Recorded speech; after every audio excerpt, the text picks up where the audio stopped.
On today's episode of Love My Body, Love Myself, we're going to be talking about freeing yourself from depression with my guest, Anisha Bradshaw. So stick around.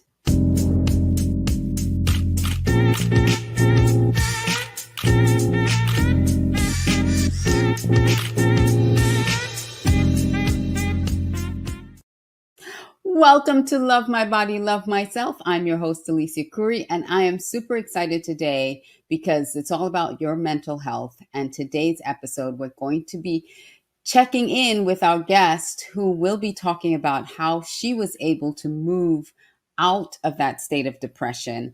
And hopefully you can get some tips from that. So please grab a friend, share this out to someone, share this link to this broadcast, bring someone along, grab a glass of wine, grab a cup of coffee, whatever it is that you'd like to relax with and watch the show, and stay tuned for my guest. But before I bring her up, I just want to really welcome those of you who are watching on Facebook, on YouTube, on LinkedIn, on Twitch.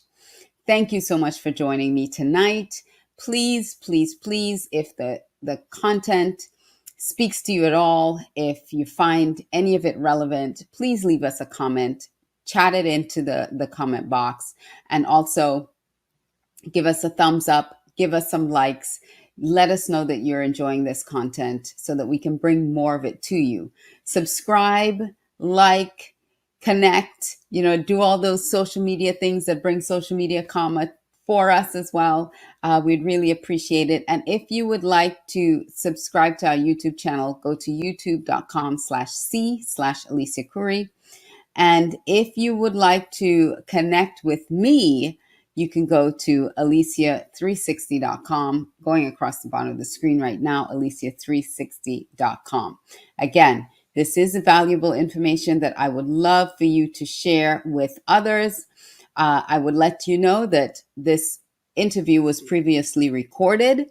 So even though you leave messages in the chat, we will come back in and chat with you. But this interview was previously recorded, and Enasha had so many amazing things to share. I invite you to join our group. It's facebook.com/groups/LMBLM, Love My Body, Love Myself. So please connect with us on Facebook as well.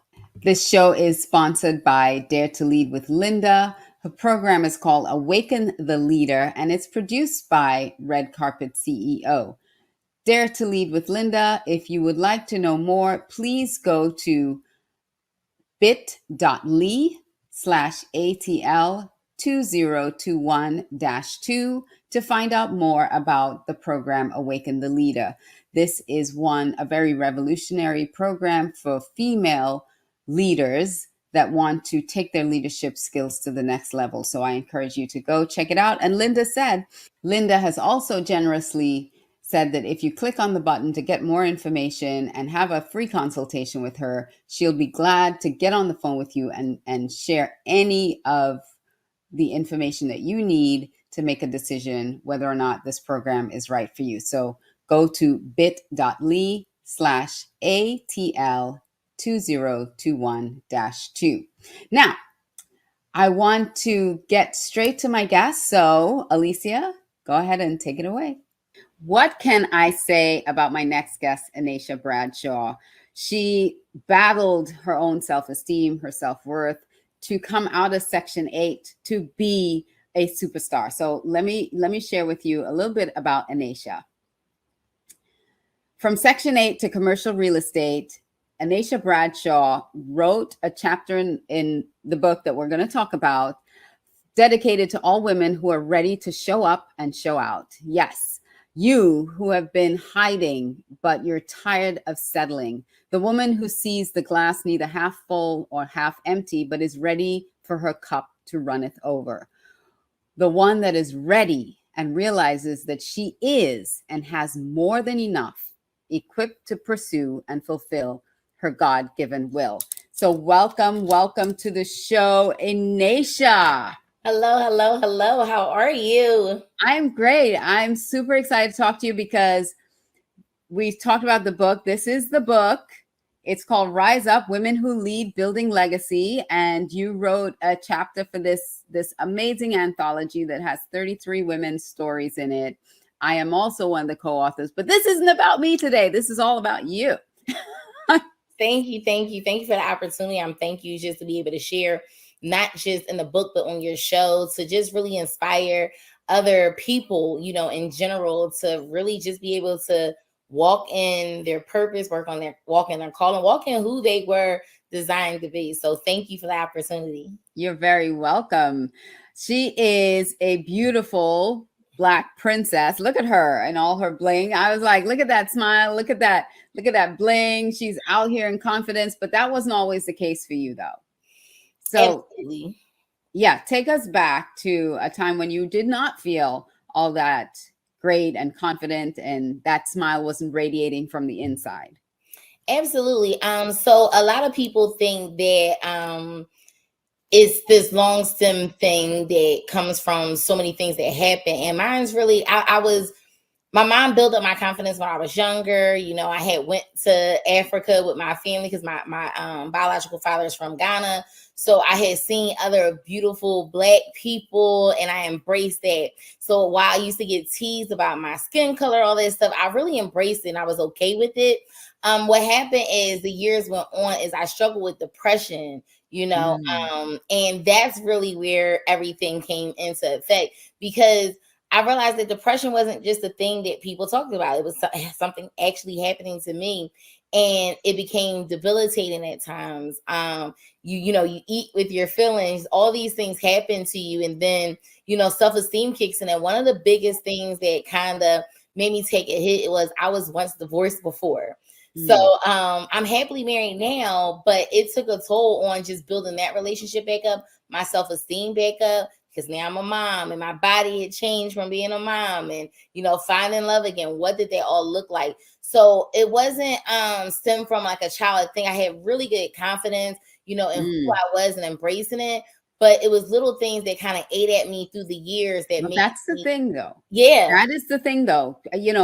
We have this misnomer that all low confidence comes from childhood, and it does not always come from childhood. And like you said, you had great confidence, but then you went through a divorce, and that's where you took a hit in your confidence.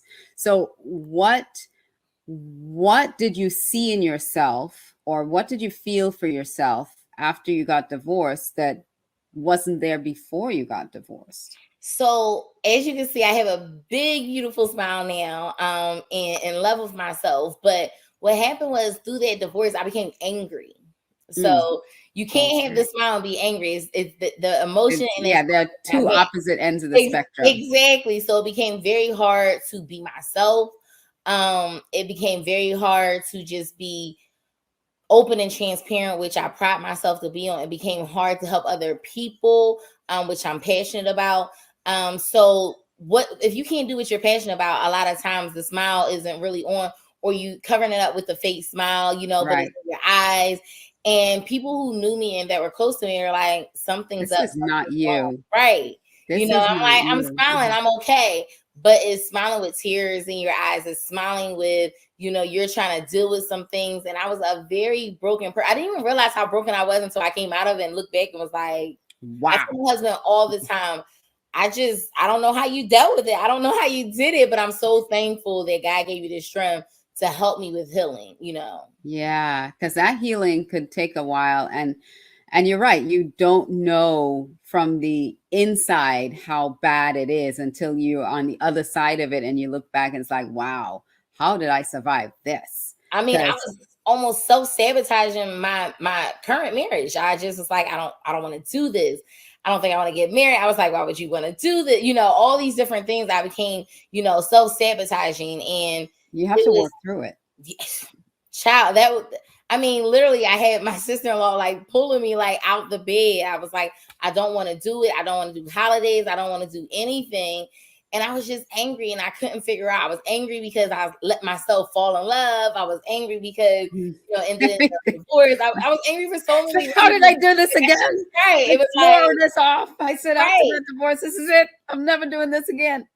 And here I am. in love again. Why? What is wrong with A me? very scary place to be, Wow. because it led to where I've never been before in a depressive state of mind. And I was like, I don't know how I ended up back here.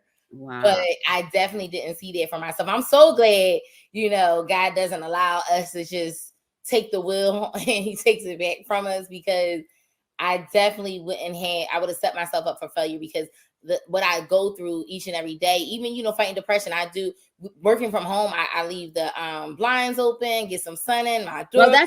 that's what I want to really talk through those steps, because Yes. there are women who cannot love themselves right now because of exactly what you went through. You went through this situation that your confidence took a hit. And did your confidence take a hit because you were divorced, or because did he leave you? Did you leave him? Not that I'm trying to get it. It's just the I frame don't of mind. mind. I'm very transparent with Okay. it. So it's the frame of mind I'm trying to get to, where you were someone who loved yourself before, and then you went through this situation. Like, what broke you? What was it that broke It you? wasn't, and I'm glad you asked that. It wasn't the fact that he left me leaving him, or oh my God, I thought I was gonna be in love with him forever. I actually was very thankful, that came and came to pass. What I wasn't up for the challenge, and this is being very, very transparent. Hopefully this will help somebody. I never intended to be a mother, ever. Like, that wasn't written in my future. If I could choose, that wasn't going to happen. I got married, which I really wasn't looking to do either. I got married, the American dream. I had children, going through with life, with help. And then it became, all of a sudden, I'm a single mom. I'm responsible for the kids. I had to change everything around about my life. And it became like, who are you? How does this happen? When does this happen? Where did my life go? In a blink of an eye. Your whole life got swallowed up to something I never wanted. Something that you never really imagined it took a long time, not just to love myself, but to love my kids. And so now I can be a loving mother. But I had to learn to love, period. Love me, love the fact that I'm a mom, embrace life, embrace change.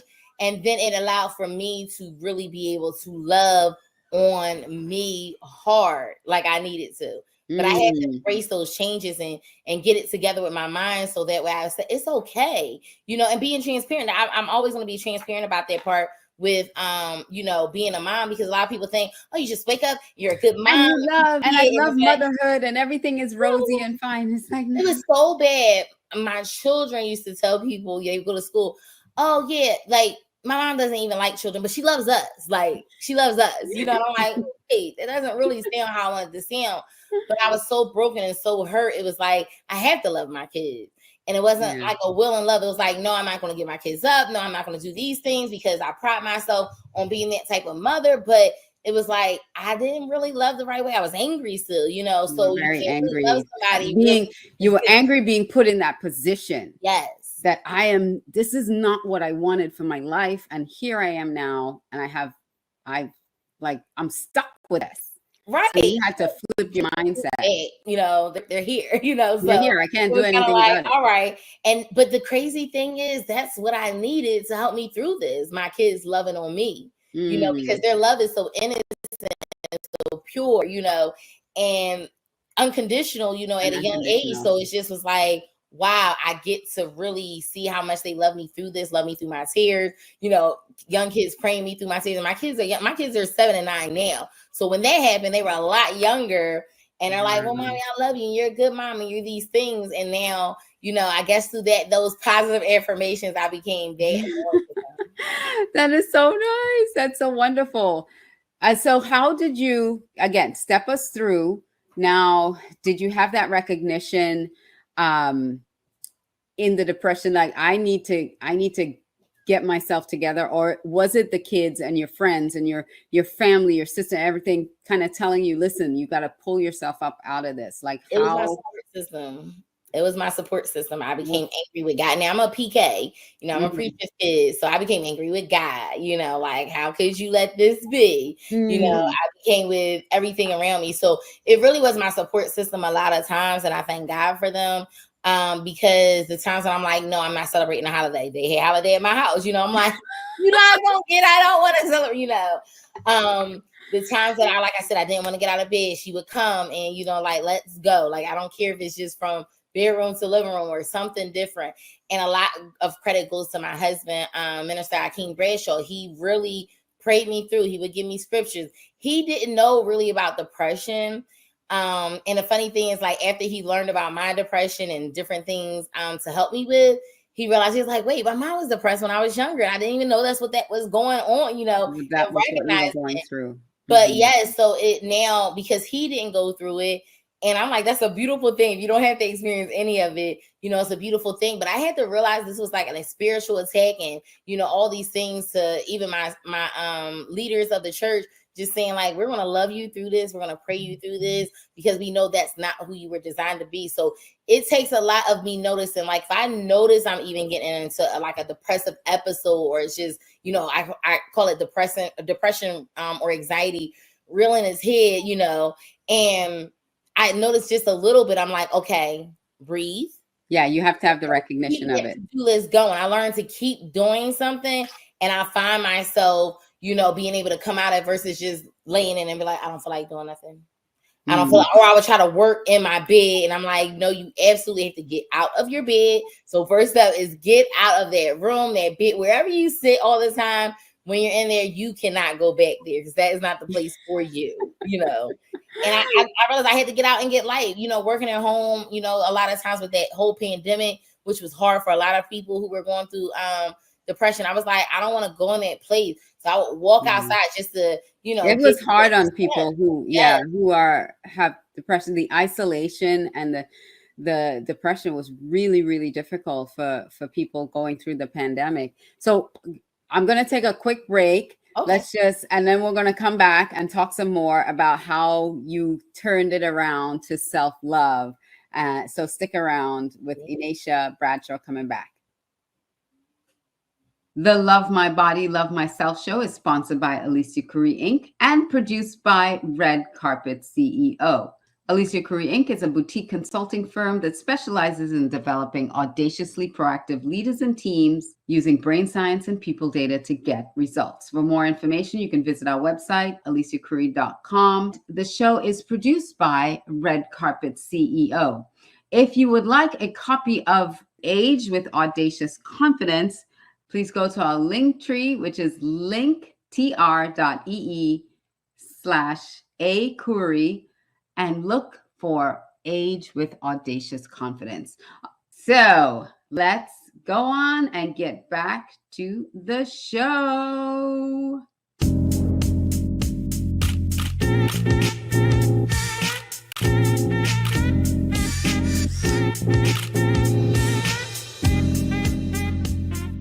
Welcome back to Love My Body, Love Myself. I'm your host, Alicia Couri, and with me is my guest, Enasha Bradshaw. And we left off talking about how your support system was really fundamental in helping you to release that depression that you were in, that anger and that depression, that you couldn't even love yourself in that space. So what were some of the telltale signs, if you can share with other women, the telltale signs that for them to know that they're in depression? Yes. One of the reasons I knew I was in depression, I wasn't myself, right? I couldn't laugh and joke at things like I used to. I wasn't smiling like I used to, literally it was whatever the wind blew, and I was angry about it. That anger that was set on, I knew I was angry for a reason, but I couldn't identify, I really didn't want to do anything about it, because, when you're depressed, you're like, I don't want to do anything. So those were telltale signs for me, like something is wrong. Like, you don't want to help yourself. You don't want to do anything at all. And I'm the type of person, I'm involved in everything. So that for me was a very, very easy way for me to have a telltale sign. The hardest part, I think, for me, Alicia, was finding out how to get out of it. Yeah. So now you talked about your support system.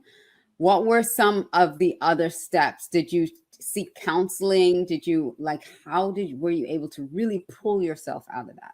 Right.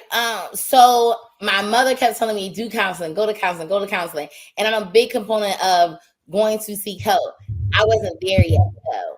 So really what got me out was really expressing how I felt to God. I started talking out loud to God. Me and God were like, I'm no longer having this conversation in my head. I needed to express it out loud. Like, I'm angry. This is why. How could it be? If I'm wrong, you tell me, you prove it, kind of thing. So that relationship with the Lord looked different.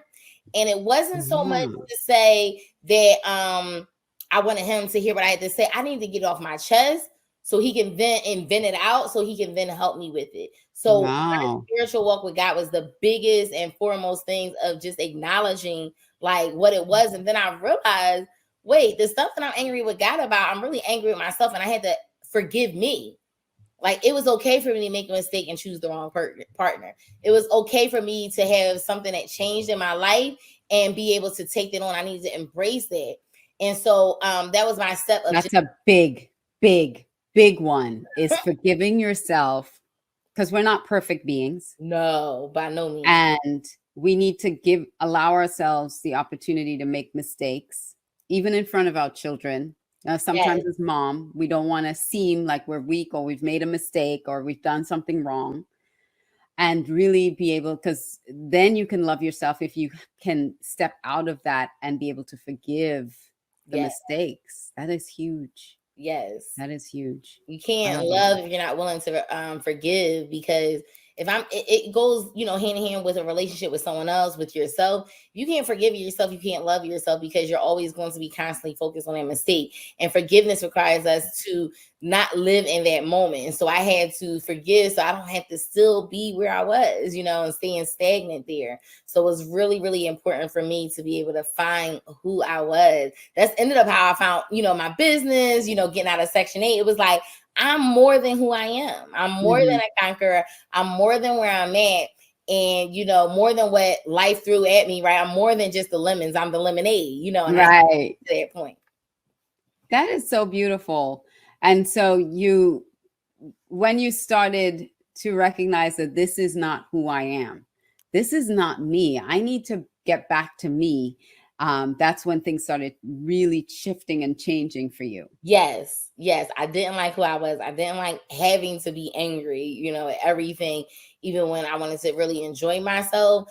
And so really after acknowledging that, and knowing where I was at, and recognizing all those things, I then really began to try to make the change. And it took a lot. The biggest thing I struggled with was accepting change, accepting that I wasn't in control, and that things were going to not work out that way. Like, it was so bad during my time of being angry that if I knew we were supposed to make a left or whatever, and it's multiple ways to get somewhere. But if I knew it was, we said we were going to make this left instead, and you make a right, I was angry. It's like something so small like that. And I had to literally start saying, like, it's okay. That doesn't No big affect deal. you. Right. It doesn't affect you, because it started affecting my health. Like, literally. That's the next thing I wanted to ask you about, is like, did you start experiencing health concerns Yes. in that period of anger? Yes, I ended up being young with high blood pressure, diabetes, because I was eating whatever, so many different things. Ended up with like having narcolepsy, all that good stuff, falling Well, asleep. not good, but yeah. Right. Horrible. Just, because I just was like, my cope mechanism during that time, Alicia, was to go to sleep. So I never drank in my life. I never did any recreational drugs or anything like that. So I didn't have a coping mechanism. And so I just went to sleep, because if I slept most of the day away, then I didn't have to interact with people. I didn't have to deal with people. And so now I am on a thing of, I may be tired, but I'm not taking a nap, because I have lives. I got life. Right. I got life now. Yes. Awesome. And I did talk to you before, because you do help people repair their credit. Yes. You're a credit repair specialist now, and you love the work that you do, because you're helping people who are probably in the situation that you were in to get their lives back. Absolutely. To me, that passion has helped me come from it, because being angry, I was angry with people, right? And God requires us to love on a lot of people. So I think it's funny how God used the business idea that he gave me to learn how to love his people again, right? I can't do work for the kingdom. And the word tells us, if you have love, you have nothing, right? Right. Without You have love, to you have have nothing. love. And so even with me doing my business started booming because I was able to freely love other people.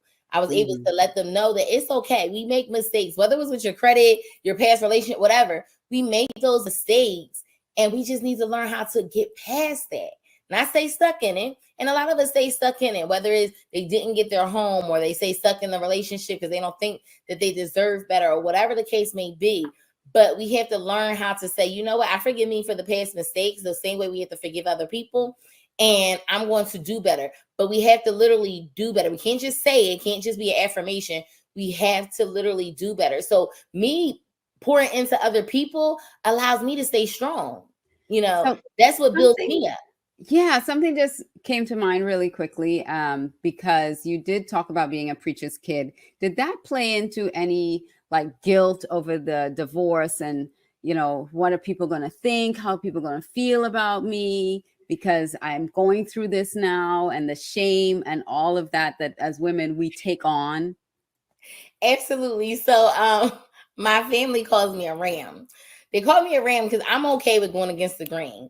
So I wasn't so much of and my parents are very accepting for me going through. They knew I had to have this whole relationship situation with God and come to my realization.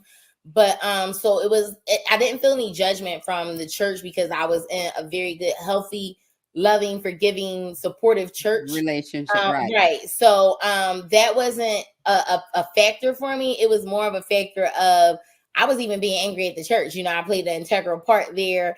And I was like, I'm coming, whatever, I'm here, kind of thing. It's like that's not really the energy there that we needed for people that, might want to, find God and seek help. And, that's not the first thing you want them to see necessarily. So I kind of just played the role of I'm just the same way as anybody else in the church.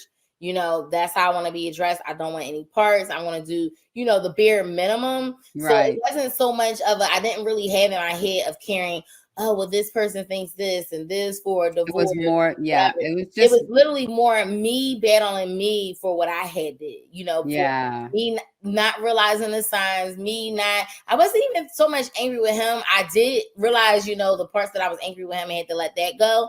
Because I would like the instant time of just hearing his voice or anything, because we still had kids to raise. I had to figure that out. I was like, I didn't do this for 18 years, right. What you need to do. And so I just stepped up where I need to step up in order for it to work out for me. Sometimes you have to do things. It's not just for the kids, but you too.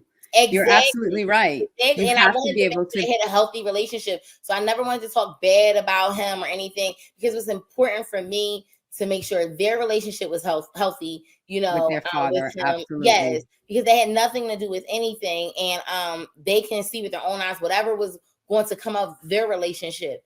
But it was really, really important for me to get stronger for my kids, because as they started getting older, I didn't want them having these same issues and saying, well, it's my fault, or being sad, or and to be very transparent and honest with you and your audience. My son, I see that he has a hard time with change, because he grew up during that time of me.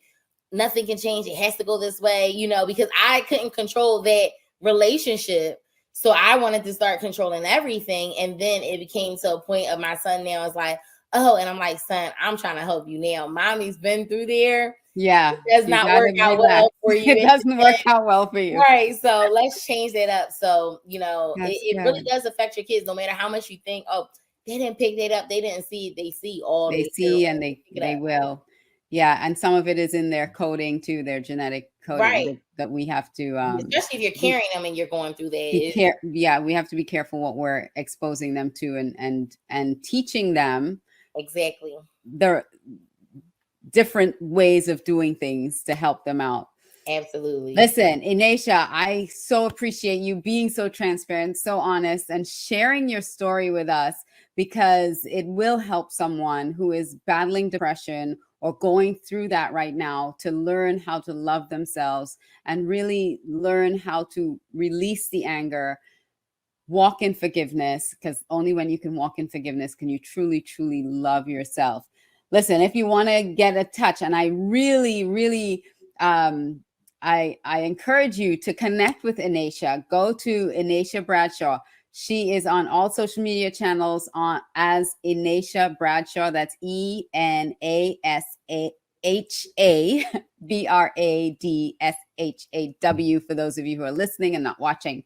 Enasha Bradshaw. Thank you, my love. Absolutely. Sister Can I share Queen. one tip with your audience? Just one tip Yes. before I leave. Just a You, word of encouragement. Find something that makes you happy. That's number one. I know that sounds really cliche, but number two, when you find your passion, it's going to fuel you to make that change. It's going to fuel you.